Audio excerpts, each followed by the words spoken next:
So this should cause you and I to ask a question.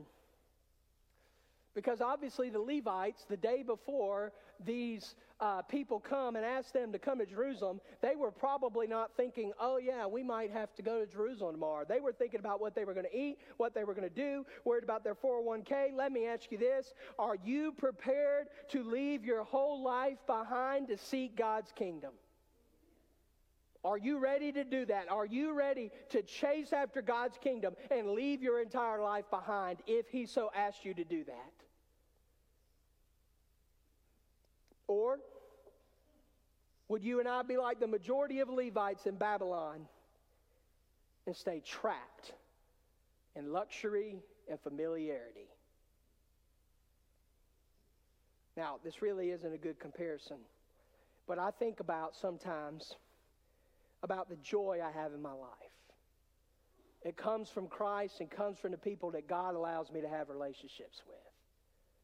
And without getting all ooey gooey, I do want to tell you that some of the relationships I have with some of y'all, I could not imagine, now that I have them, not having them.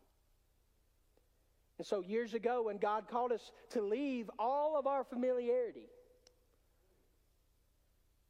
and everybody that we looked up to said, don't do it. And I said, well, God says I have to do it. Well, you don't want to do that. Why don't you stay where everybody knows you, where you have family connections? Why don't you stay where you're somebody? Well, that didn't happen, so I came down here. And I have so much joy down here. Because you will always have joy when you're obedient to God's will. Because I look at some of y'all while I'm preaching, and when I get home, I go, man, I get to do life with them. I mean, I have some experiences with y'all that I will always hold. And I hope you hold them too. I remember yesterday, William and Judy, we rode by Bernie's, and I thought of you guys. We've eaten there before. I thought about the times some of you or one of you have cleaned my teeth before, and I have screamed like a little girl.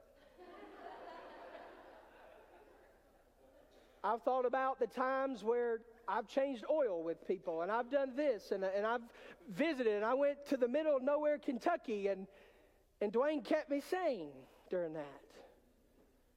That was rough. And I think of those things, and I ask myself, where would I be if I wasn't obedient to God's call? Now, I miss some things. I miss my little brother's football game every week. I know that. I miss different family gatherings, and I understand that. But you do have to give something up when you are obedient to God's will. How long does it take you to report for duty? Because as I told you, I don't feel like what I do is a job because I absolutely love what I do. Because I love y'all. Even sometimes when we don't always get along, I still love you. And guess what makes this relationship so much fun is that I think you still love me even when I get on your nerves. And that is such a beautiful thing.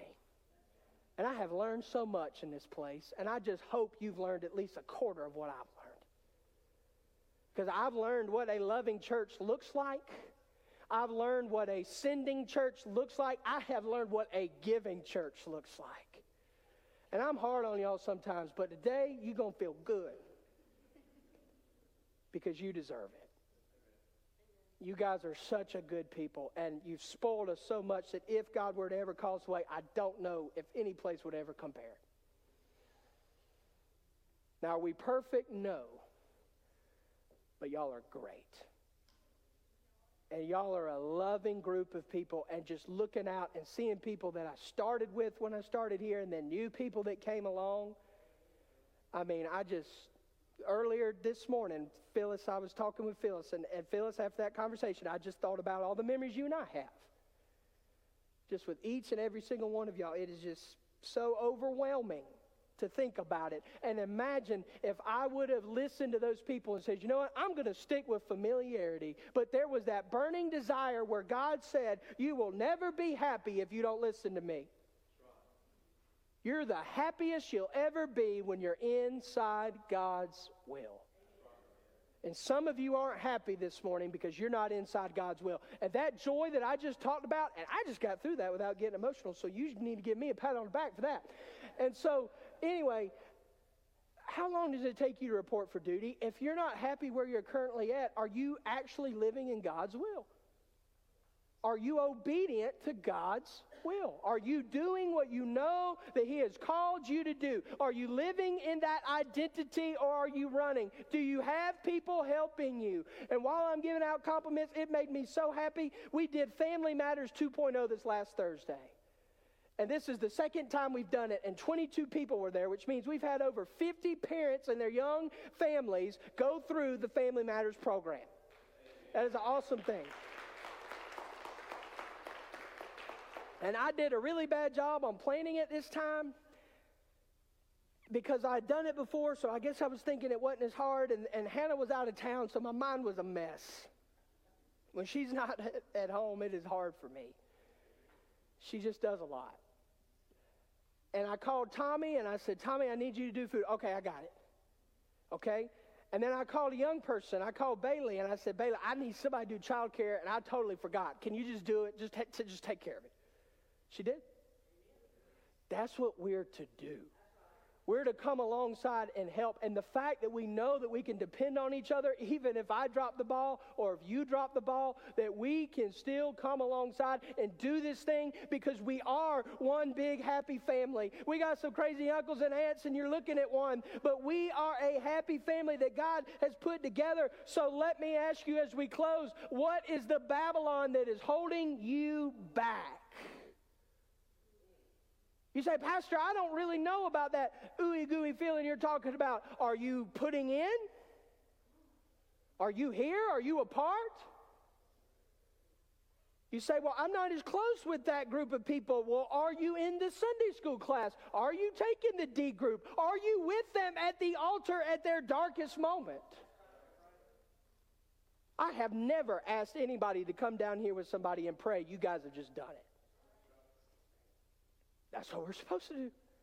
We're a family, and you know that. And it's not just in here. It's when we leave here, and you call them and say, call on me, brother, when you need a hand. We all need somebody to lean on, right? I mean, we've got to be a part of that, and we've got to be doing this. And so answer the question, what is the Babylon that's holding you back? And then answer the question, what is the Jerusalem that God is calling you to? So God is calling the Levites to Jerusalem. He's calling them to come out of Babylon. So what is the Babylon that's holding you over here? And what is the Jerusalem that God's calling you to right here? You're asking for a simple application. There it is. And it's exegetical right from the text. They were stuck in Babylon, and God was calling them to go to Jerusalem with Ezra this morning. And let me ask you one more time, where are you? Where are you?